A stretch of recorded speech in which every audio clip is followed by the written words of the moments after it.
When I was about 8 years old, I remember taking a train with my older sister. She was around 15 at the time, and we were heading to visit our grandparents for the weekend. It was just the two of us on the trip. Our grandparents lived a few hours away, but thankfully, there was a train route that connected our city to theirs. My sister and I had always found trains fascinating, so we were excited when our parents agreed to let us travel by train. I still recall how bustling the train station was when we arrived. People were hurrying back and forth, the sounds of announcements echoing through the station. After a brief wait, we boarded the train and settled into our seats. The ride itself was smooth and relaxing. We sat by the window, captivated by the passing scenery, rows of trees, distant hills, and fleeting glimpses of towns. I think the train was nearly packed with passengers that day. When the train finally pulled into our grandparents' city, we disembarked along with most of the other travelers. Some people, though, remained seated, continuing to the next stop. My sister and I walked into the station together, only to realize our grandparents weren't there yet to pick us up. As we waited, my sister turned to me and said she needed to use the restroom. I didn't have to go, so she walked off, leaving me standing there alone. The station was crowded and noisy, with people rushing around, pulling luggage, and chatting in groups. I remember standing there for about 2 minutes when a woman I'd never seen before approached me. She pointed toward the train and told me that my sister was boarding it. Her words threw me off. I didn't think to question her. I was young and naive, so I just assumed she was right. Maybe this wasn't our stop after all. Without much thought, I started heading toward the train again, with the woman walking alongside me. We both climbed back aboard, and I instinctively returned to the seat I'd been in earlier. But something felt off. My sister wasn't there. Confused, I stood up and looked around, thinking she might have moved to another seat. The woman who had led me onto the train sat quietly in the next row over, but I didn't ask her anything. I just silently scanned the train, my mind racing, as I tried to figure out where my sister could be. I caught sight of my sister through the train window. She was walking just outside the station, her head turning from side to side, clearly searching for me. Relief washed over me. Without hesitation, I stood up and began heading for the train doors. As soon as I moved, the woman who had brought me back onto the train also got up.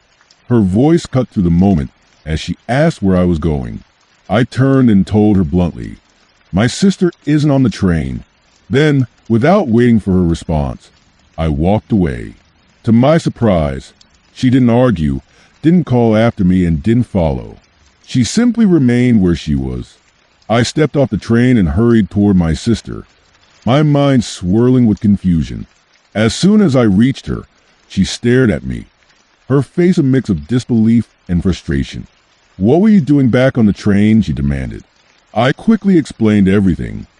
The woman, her claim that my sister had reboarded, and how I thought we were supposed to leave for another city. My sister shook her head and, with an exasperated sigh, said, "This is the city where our grandparents live." That lady didn't know what she was talking about. It hit me then, like a cold shiver down my spine.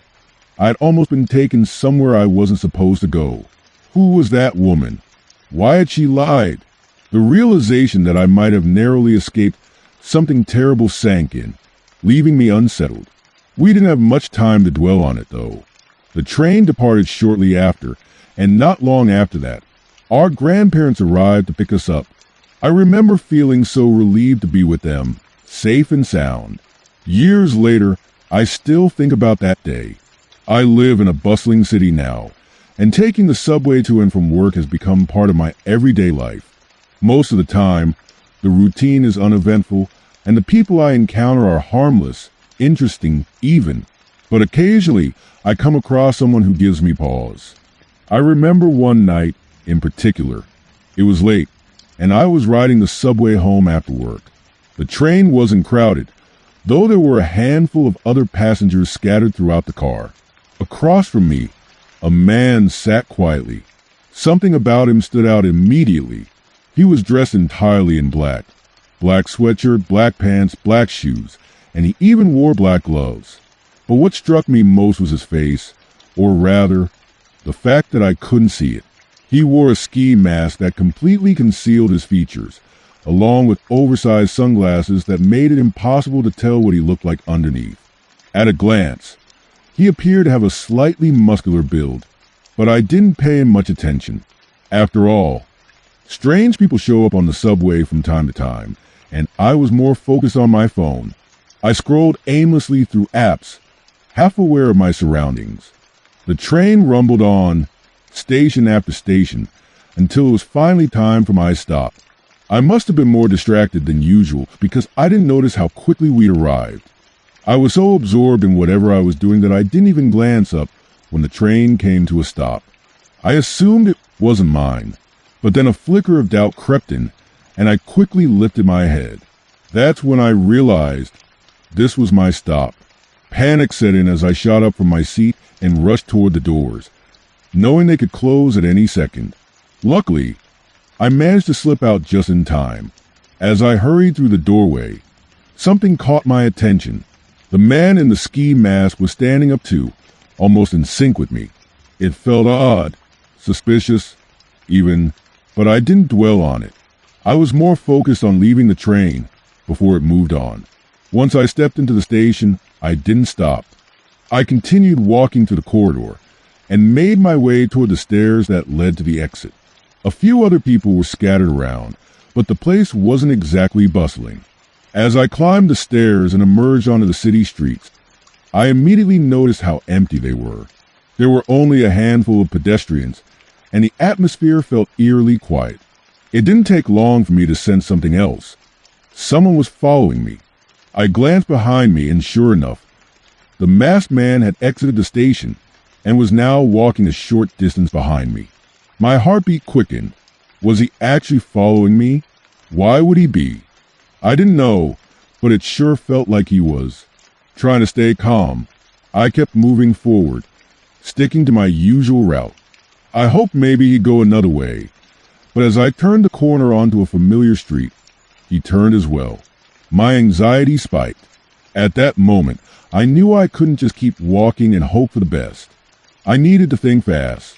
I was only about 5 minutes away from my apartment, and fortunately, I knew this area better than I knew most places. I could navigate it blindfolded.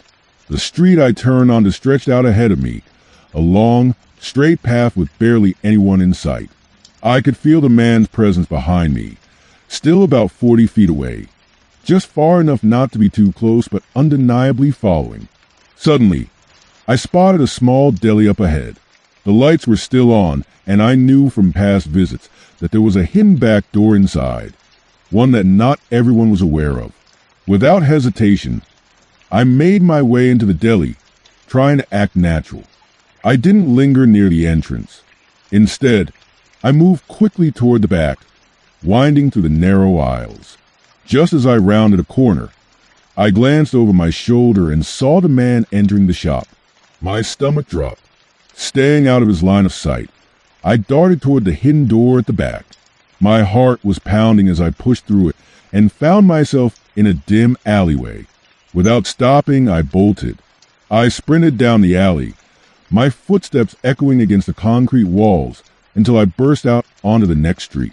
Only then did I slow down to a brisk walk, gasping for air and glancing back over my shoulder. The masked man was nowhere to be seen. For the rest of the walk home, I stayed on high alert, but I didn't spot him again. I couldn't shake the feeling that he had been following me, though I had no idea what his intentions were. All I knew was that I was grateful I didn't stick around to find out. Since that night, I haven't seen the man again, and thankfully, nothing quite as unsettling has happened to me on the subway. Still, the memory lingers as a chilling reminder to always stay aware of my surroundings. This happened when I was around 12 or 13 years old. At the time, my family lived on the outskirts of the country in a peaceful and quiet neighborhood. I loved it there. During the summer months, I would spend most of my days outside with a group of neighborhood kids. We'd always find something to do, playing sports, running around, or exploring nearby areas. One of our favorite spots was this big, open field near the entrance to our neighborhood. It was right by the road, though I don't think any of us knew who the land actually belonged to. There were no houses close to it, and it always felt like our own little playground. Parallel to the field, a pair of old train tracks stretched out, and beyond those tracks, a thick forest bordered the area. If you went through the woods, you'd eventually reach more houses, but we rarely ventured that far. The tracks and road nearby were usually silent, adding to the eerie calm of the place. One summer evening, we decided to play a game of kickball in that same field. There were about 7 or 8 of us at the start, laughing and running around as the sky slowly dimmed. As the evening wore on and night fell, a few kids left until only 4 of us remained. The air had turned cool, and darkness had completely settled over the field. I remember thinking that I probably needed to head home soon, but we were having such a good time that I didn't want to stop playing just yet. That's when we all heard something unexpected. The distant sound of a train approaching. It was strange. Those tracks were rarely in use. I could probably count on one hand the number of times I'd seen a train pass through, maybe once every few months at most. Naturally, we all paused our game and turned toward the tracks. Sure enough, a train slowly came into view, its headlights cutting through the darkness. The train wasn't particularly fast. It crawled past the edge of the field, its cars clanking and rattling as they rolled by. This wasn't a passenger train. The cars seemed to carry materials or cargo of some kind. We stood there, completely mesmerized by it. As the train curved toward the woods at the far end of the field, it seemed to be slowing down even more. Just when the last few train cars were coming into view, we noticed something, or rather, someone. One of the final train cars had a large, open sliding door, and standing inside that dark, hollow space was a man. He was positioned at the edge, gripping the frame and staring straight at us as the train rolled by. We froze. His silhouette was partially lit by the faint glow of the train's interior, and even though I couldn't make out his features, I could tell he was watching us. I remember feeling a chill crawl up my spine. None of us said a word as we stared back at him, too shocked to react. The train continued to inch its way forward, and as the caboose approached the woods, the man's figure grew smaller, almost disappearing into the darkness. Still, he didn't move. He just kept looking in our direction until he was barely visible anymore. For a brief moment, the only sound was the distant rumble of the train, and then it was gone, swallowed by the forest. We stood there in stunned silence, processing what we had just seen. The whole thing felt surreal, like something out of a dream or a movie. The image of that man, standing there in the open door of the train, staring at us, stuck in my mind long after the night was over. Eventually, we decided it was time to call it quits and head home. But as I walked back to my house, I couldn't shake the unease I felt. Why was the train moving so slowly? And who was that man? Even now, years later, the memory lingers. It was such a small, fleeting moment, but something about it felt deeply unsettling, like we had glimpsed something we weren't meant to see. We weren't entirely sure what we were seeing, but all of us noticed him. Instead of heading toward the tracks or the road, the man turned and started moving toward the woods at the edge of the field. I remember feeling a knot form in my stomach. At that moment, my only thought was, I need to go home. Something about the way he moved, slow and deliberate, made the whole situation feel off. The game no longer mattered. Still, instead of immediately leaving, we decided to give our kickball game a final wrap-up. Everyone agreed we'd each take one last turn kicking before calling it a night. I stepped up first. With a strong kick, I sent the ball flying, and the others scattered into the field to chase it. After that, I went to join them, waiting as each of us took turns. Finally, when my last friend took his kick, it went soaring, farther than anyone expected. The ball sailed high over our heads, rolling toward the far edge of the field, close to the tree line. I was the one standing farthest back, so I sprinted after it. The ball didn't quite make it to the woods, but it got close, maybe 20 feet away from where the trees began. I slowed down as I approached and bent to pick it up. That's when I heard it. A sound. It was faint but unmistakable. Leaves crunching and branches shifting. I froze for just a second. The noise came from within the woods, close enough that I could hear it clearly. My heart started pounding in my chest. Without wasting another moment, I snatched up the ball and bolted back toward my friends. I ran as fast as I could, not daring to look back until I was safely near the group. When I finally turned around, I saw him. The man. He had emerged from the woods, stepping into the open field. He was walking in our direction. Even in the dim light, I could make out his features, long, unkempt hair that hung around his face, a scraggly beard, and clothes that looked worn and dirty. None of us recognized him, but we didn't need to. His presence alone was enough to send us into a panic. "Run!" one of my friends shouted, and that was all it took. We didn't waste time debating or trying to figure out what he wanted. We turned and sprinted. The four of us shot out of the field like our lives depended on it, running as hard as we could toward the road. The man didn't appear to chase us, at least I don't think he did, but none of us stopped to look. When we reached the road, we kept running.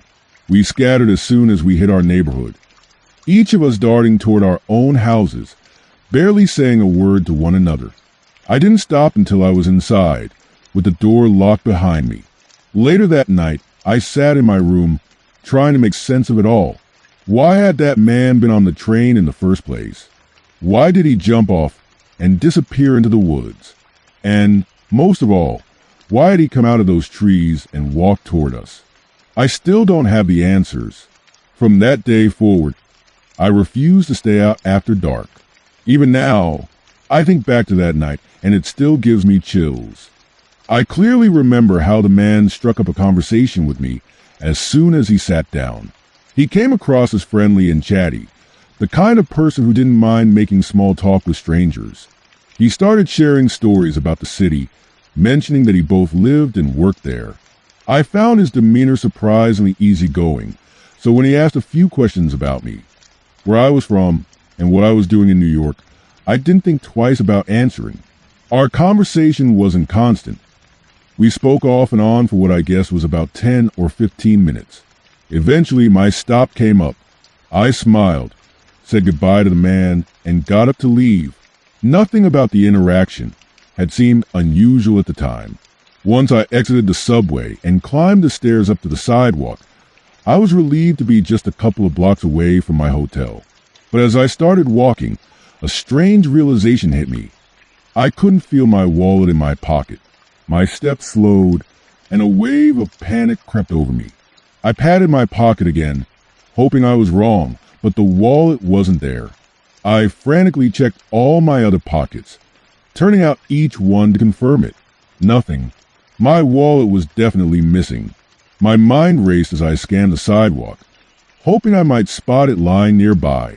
But there was nothing, no wallet, no sign of it anywhere. That's when it clicked. It had to have been on the subway. I hadn't taken the wallet out during the ride, so either it had fallen out of my pocket without me noticing, or, worst case scenario, the guy sitting next to me had taken it. He had been close, just on my right side after all. I turned back toward the subway entrance instinctively, but it was pointless. The train was long gone by now. Frustration boiled inside me. My wallet held everything important. My credit cards, my ID, and over $100 in cash.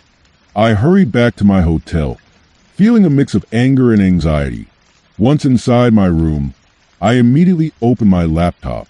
My first priority was freezing all my credit cards before someone used them. Thankfully, I managed to deactivate everything in time. None of the cards had been touched yet. With that crisis avoided, I sat back in my chair, trying to process what had just happened. Losing the cash was frustrating, but my bigger concern was my ID. How was I supposed to board a plane without my license? I only had 2 days left in New York, and now I needed a solution. I spent nearly an hour researching online, flipping through travel forums, and messaging a couple of friends for advice. Nothing I found eased my worries much. Eventually, I decided to take a break. I stood up, stretched, and walked toward the door, needing a moment to clear my head. Out of habit, I peered through the peephole. No one. I hesitated, then unlocked the door and cracked it open to look down the hallway. It was empty, completely quiet. But then, just as I glanced downward, my heart nearly stopped. There, lying on the floor, directly in front of my door, was my wallet. For a moment, I couldn't move.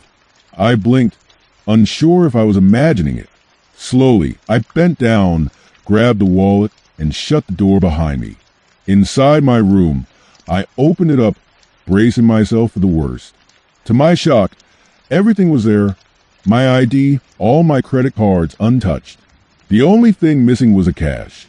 Over $100 gone. Strangely enough, I wasn't even mad about the money. The relief of having my wallet back, along with my license and cards, outweighed everything else. But a new question gnawed at me. How did it get here? How did someone know where to return it? And more importantly, who left it right outside my door? I never got an answer to that. Curiosity got the better of me. I decided to head downstairs to the front desk and ask if any of the hotel staff had brought it up. Surely, that was the only logical explanation. When I reached the lobby, I approached the clerk behind the desk and asked directly, "Did someone from the staff bring my wallet up to my room?"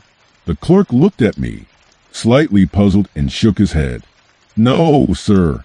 We don't know anything about that." I blinked in disbelief. What? I was completely sure someone from the hotel had found it and returned it to me. After all, how else would anyone know which room I was staying in? Determined to get some answers, I talked to a couple more staff members, cleaning crew, security, and anyone I could find. But every single one of them denied having anything to do with it. It was as if my wallet had just appeared out of nowhere. The more I thought about it, the more unsettling it became. There was only one other explanation.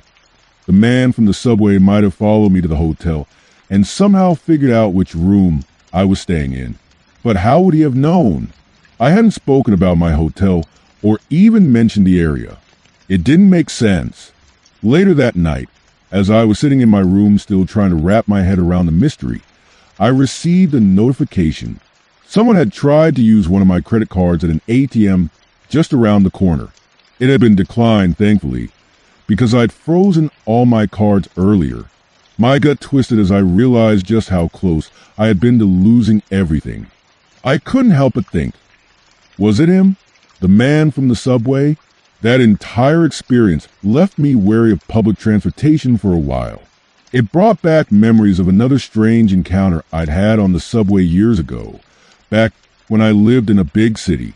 It was late at night, probably close to midnight, and I was exhausted after a long day just trying to get home. There were only a handful of people in the subway car with me. A man sitting a little to my left, another guy across from me, and a third passenger farther down to my right. The train rattled along quietly, the kind of calm that feels heavier late at night. At some point during the ride, I noticed the man across from me, the one a little to my right, pull something out of his bag. It was a camera. At first, I thought nothing of it. People take pictures all the time, right? But then I realized he wasn't just snapping random photos. He seemed to be pointing the camera right at me. Initially, I brushed it off. Maybe he wasn't taking pictures of me.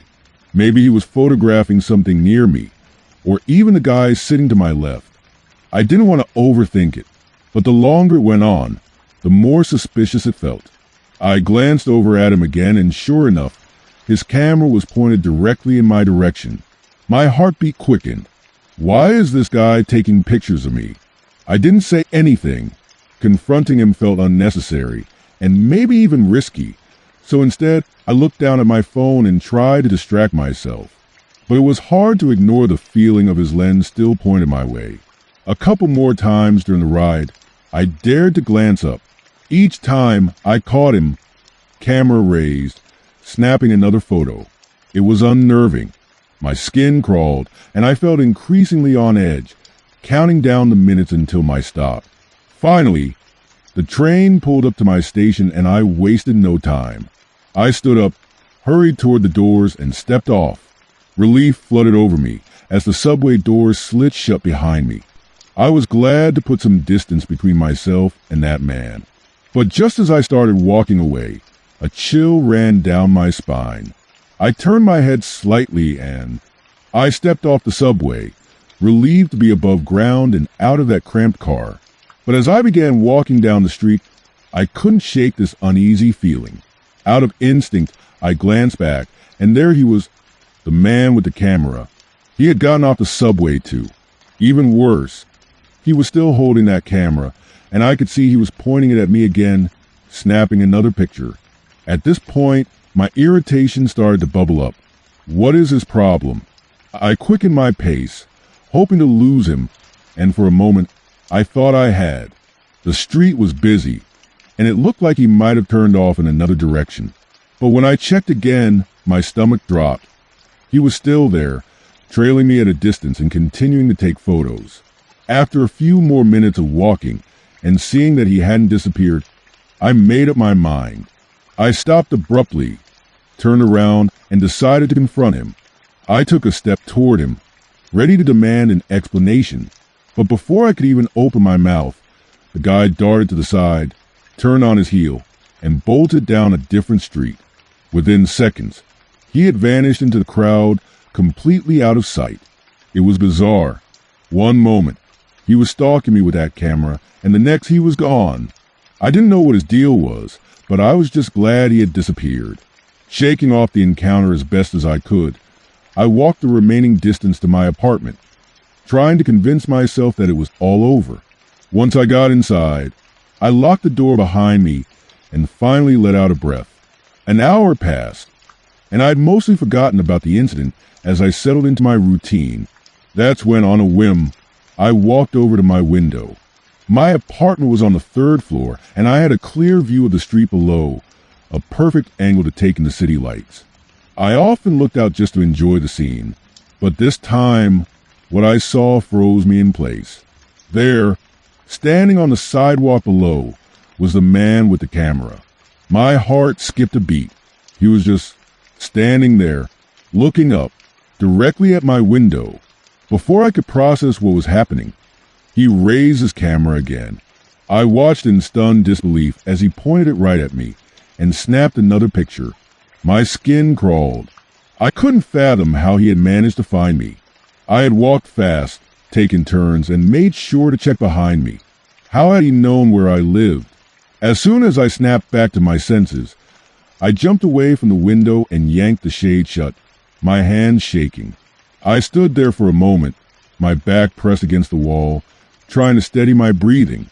Was this guy following me? Had he tracked me home before tonight? The thought made me feel sick. After some time, I forced myself to peek through the edge of the curtain. The man was gone. The sidewalk was empty. I stood there for a while, staring at the street below, but he never reappeared. I didn't sleep much that night. The image of him standing there with that camera burned into my mind. I never saw him again after that, but to this day, I still wonder how he found me, or worse, how long he might have been watching me before I even noticed. It was easily one of the most unnerving experiences of my life.